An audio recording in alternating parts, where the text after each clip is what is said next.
Back in the day, in my early years as a product manager, the main issue I was struggling with was how to reduce the amount of blocked work in our workflow. We were constantly discovering internal and external dependencies, and the time the work was waiting for a resolution was our main source of delays. The bigger problem was that blocking work became a routine, and I didn't have a clear strategy to address this challenge. We had a dedicated blocked column to hold all the suspended work. And if we discovered a blocker and we knew that it wouldn't get resolved anytime soon, we usually went with two options. We either moved it back into the backlog so that we could reschedule it, or it was indefinitely positioned in our blocked column. Have you ever felt like you know that something isn't right, and you know that there should be an alternative, but you feel as though you're stuck between a rock and a hard place? Today, when I look back, I realize how many mistakes I made by following this approach. And probably part of the motivation behind that behavior was that we didn't want to blow up the WIP limits for the columns in which the blocking issue was discovered.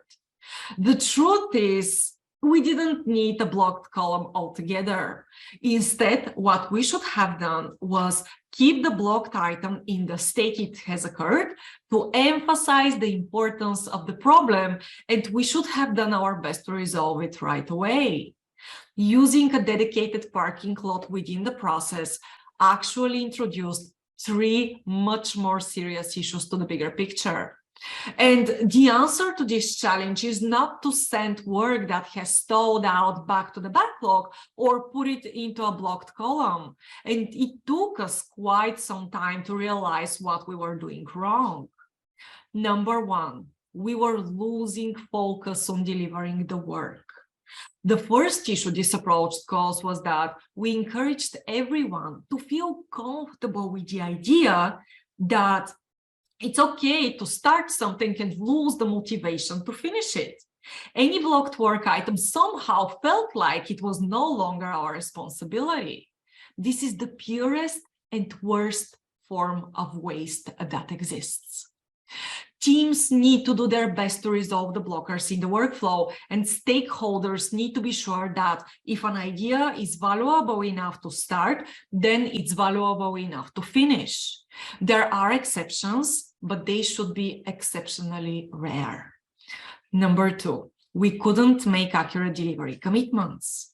The second issue was that it became very difficult to measure the actual amount of time it took to complete work that was started, returned to the backlog, and then started again later. The thing is, we shouldn't be interested in the aggregate amount of time multiple people work on something.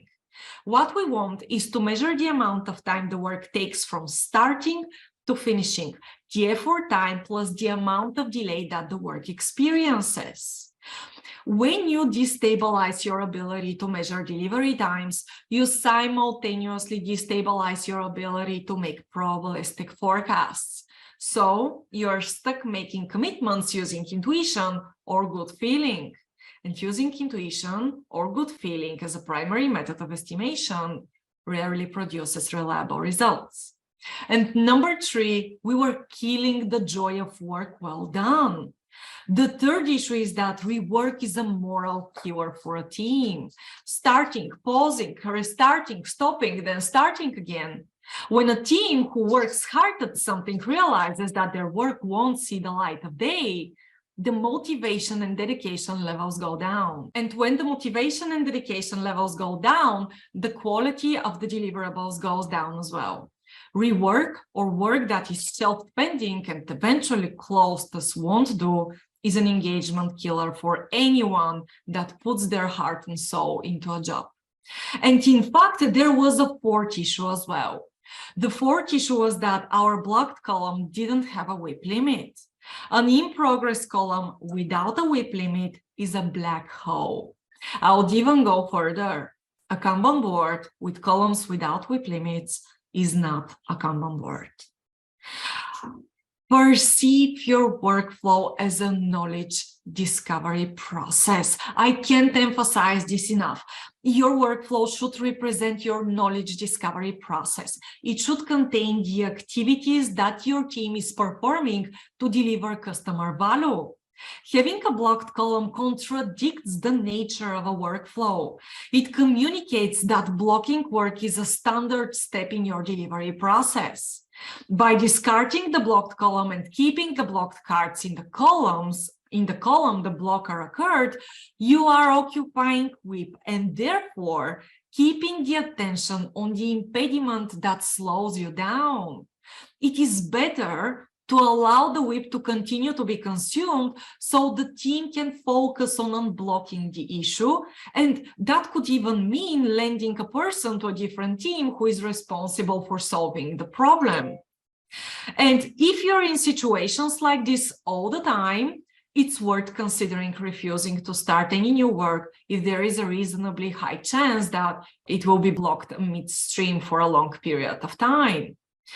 Furthermore, emphasizing the amount of blocked work and the delays caused by it will actually trigger opportunities for improvement. It's a real eye-opener when you see the gap between the effort time and the actual time it took to deliver the work. Removing the obstacles that prevent the work from moving further should be a priority. That approach is essential to managing blocked work effectively and identifying areas for improvement.